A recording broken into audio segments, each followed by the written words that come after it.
संघ देश जो हैं वो अपने कार्बन उत्सर्जन में कटौती के लक्ष्य को पेरिस सम्मेलन जो है उसके अंदर प्रस्तुत करेंगे।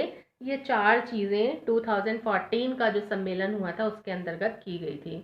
फिर संयुक्त राष्ट्र संघ जलवायु परिवर्तन सम्मेलन 2015 जो है, ये आप ध्यान रखेंगे कि ये जो 2015 का जो सम्मेलन हुआ था, ये हुआ था फ्रांस की राजधानी में, फ्रांस की राजधानी पेरिस,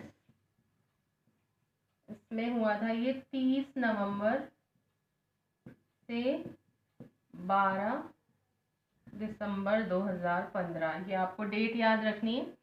और क्योंकि इस समय पर UNFCCC जो है इसकी 21वीं वर्षगांठ थी, इसलिए वर्षगांठ होने के कारण से ही इसको हम बोलते हैं COP 21। ये आप लोग ध्यान रखेंगे, COP 21 के नाम से जाना जाता है इसको। इसके जो मुख्य बिंदु हैं वो निम्न है। जैसे फर्स्ट, पृथ्वी दिवस जो है उसके अवसर पर 22 अप्रैल को भारत सहित 175 जो देश हैं उनके प्रतिनिधियों ने पेरिस जलवायु परिवर्तन समझौते पर संयुक्त राष्ट्र संघ में हस्ताक्षर किए थे। ये आप लोगों को ध्यान रखना है।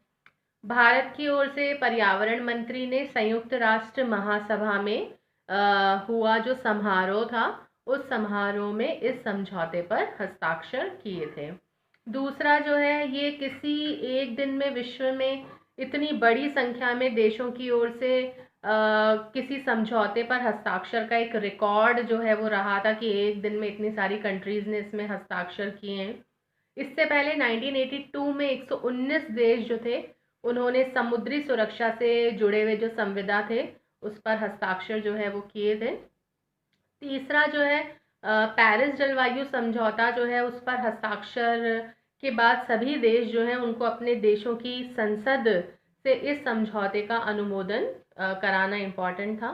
और विश्व में कम से कम 55% कार्बन उत्सर्जन के लिए जो जिम्मेदार 55 देश हैं उनके अनुमोदन करने के 30 दिनों के भीतर जो है ये अस्तित्व में आएगा।